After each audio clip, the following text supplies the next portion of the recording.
서로 경쟁하듯이 자국을 비하하는 것으로 인식될 소지가 다분한 이런 언행들을 하는 데 대해서 국민 여론이 부글부글 끓고 있습니다. 이런 가운데 국내는 정말로 난마처럼 얽혀져 있는 이런 상황입니다.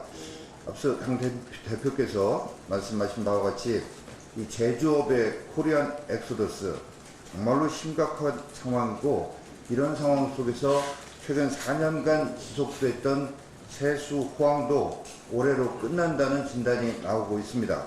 그럼에도 불구하고 내년 총선을 앞두고 경제 살린다면서 재정 확대에 열을 올리고 있습니다. 기재부에서 나온 정부 각 부처의 내년도 예산 요구 합계액은 500조 원에 달하고 있습니다. 특히나 이게 심각한 것은 대통령이 GDP 대비 40%를 국가 채무의 GDP 대비 40%를 재정 건전성의 마지노선으로 삼은 기재부를 질타하면서 정부 모든 부처의 분위기가 말 그대로 닥치고 재정 이런 분위기로 완전히 바뀌어 버렸습니다. 내년도 예산안 복지 고용 분야 예산이 181조 7천억, 올해보다 14%나 늘어나는 식으로 편성되고 있습니다. 총선용 세금 뿌리기, 이거야말로 정말 막돈 풀기라고 볼 수밖에 없습니다. 우리 경제 활력을 정말로 제고하겠다고 한다면 막무가내 식의 확장 재정이 아니라 규제를 풀고 노동시장을 개혁하는 전공법을 택해서 기업들의 해외 엑소더스를 막는 일부터 시작해야 할 것입니다. 우리 당은 우리 당의 정책으로 기업 의욕을 높이고 기업들의 리쇼링을 만들어낼 수 있는 법적, 제도적 개선 방안을 마련하는 데 최선을 다하겠습니다. 인천의 붉은 수돗물 적수 사태와 관련해서 말씀을 드리겠습니다. 지난달 30일에 인천 서구에서 시작된 이 붉은 수돗물 사태가 3주째 계속되고 있고, 영종도와 강화도까지 피해가 확산될 뿐만 아니라 다른 시도의 지자체에서도 불안감을 호소하고 있습니다. 이 고통은 말로 표현할 수가 없습니다.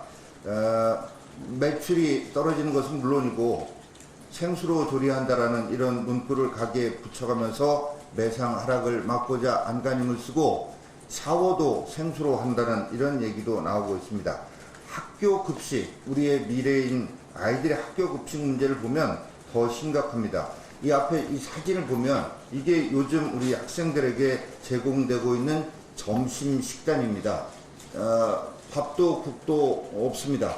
정말 이걸 먹으라고 주는 것인지 참 눈을 의심치 않을 수 없는 상황입니다. 이걸 보는 부모님들의 우라통이 어떻겠는가. 분노한 주민들은 어제 규탄 집회를 열기까지 했습니다. 근데 정부 대응은 정말로 아니합니다. 피해 학교에 원활한 급식을 지원하겠다면서 여기도 또 돈입니다. 돈 주겠다. 특별 교부금 주겠다. 이게 대책의 전부입니다.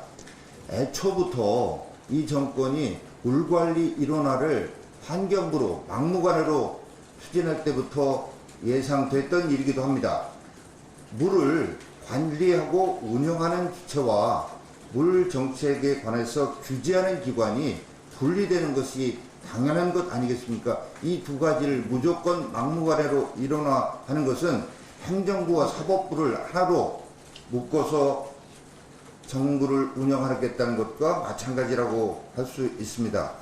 정부는 정말로 정부가 있어야 할 곳에 정부가 보이지 않고 정부가 개입하지 말아야 할 곳에 정부가 과도하게 개입하는 이 현실에 대한 국민적 분노를 인식하고 적수 사태에 대해서 적극적인 개입으로 조기에 수습을 해서 정부가 있어야 할 곳에 정부가 있다는 모습을 보여주길 바랍니다. 아울러서 관련 책임자 반드시 문책하고 재발 방지를 위한 대책을 마련해 보고를 해주기 바랍니다. 이상입니다.